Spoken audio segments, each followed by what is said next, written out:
Hello guys, আসসালামু আলাইকুম। আজকে আমি বানাবো দুধ চা।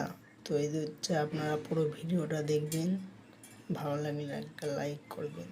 তো সবার আগে দুধ চা করার আগে আমি অল্প জল নিয়েছি, পরিমাণ মতন জল। এবার আমি এটা চাপিয়ে দেবো।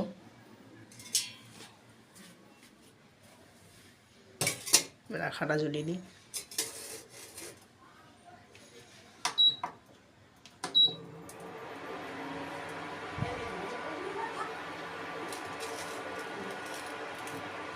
জলে দিচ্ছি, আমি 1000-এ রাখবো।